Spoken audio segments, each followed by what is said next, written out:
আগামী 12 ফেব্রুয়ারি বাংলাদেশে অনেক আশা এবং আকাঙ্ক্ষার এক নির্বাচন অনুষ্ঠিত হতে যাচ্ছে।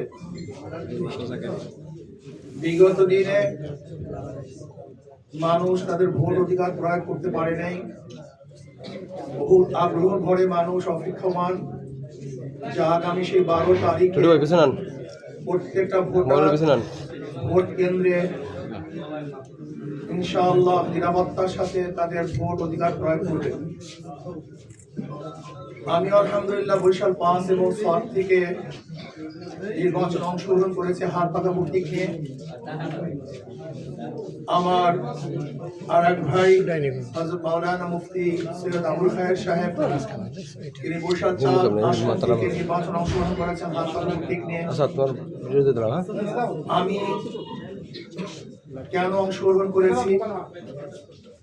আমি বিশ্বাস করি বর্তমান প্রচলিত যে বন্দোবস্ত আছে এই বন্দোবস্ত মানুষকে, বাংলাদেশের জনগণকে নিরাপত্তা দিতে ব্যর্থ হয়েছে, জুলুম অত্যাচার অবিচার বন্ধ করতে ব্যর্থ হয়েছে, এদেশের টাকা বিদেশে পাচার করতে ব্যর্থ হয়েছে, গরিব দুঃখী মেহনত মানুষের অধিকারকে বাস্তবায়ন করতে পারে নাই, শিক্ষার উন্নয়ন ঘটাতে পারে নাই, চিকিৎসার উন্নয়ন ঘটাতে পারে নাই।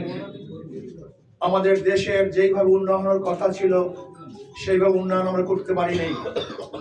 মুসলিম, হিন্দু, বৌদ্ধ, খ্রিস্টান সকল জাতের সকল ধর্মের মানুষ যেভাবে ঐক্যবদ্ধভাবে দেশটাকে করার কথা ছিল সেইভাবে আমরা করতে পারি নাই।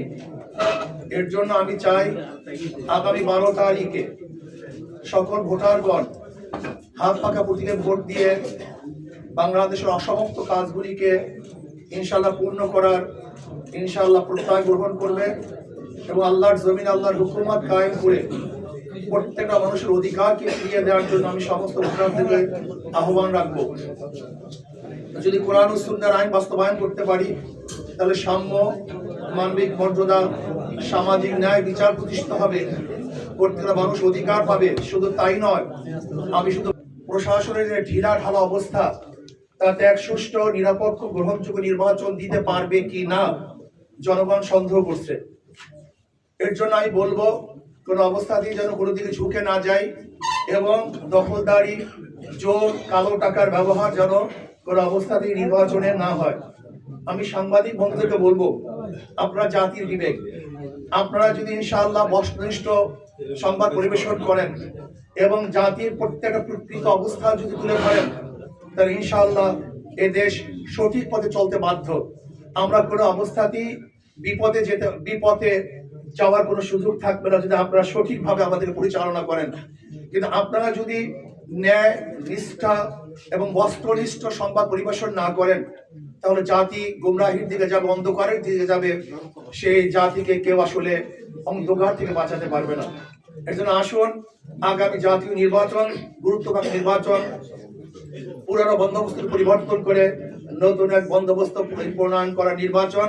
এর জন্য আমি আহ্বান করবো, আসুন আমরা সবাই সেই নির্বাচনকে সঠিক, সুন্দর, নিরপেক্ষ, গ্রহণযোগ্য এক নির্বাচন উপহার দেওয়ার জন্য যা কিছু প্রয়োজন সব অ্যারেস্ট করা হবে। আসামিরা তাদেরকে নতুন আসামি করা হচ্ছে।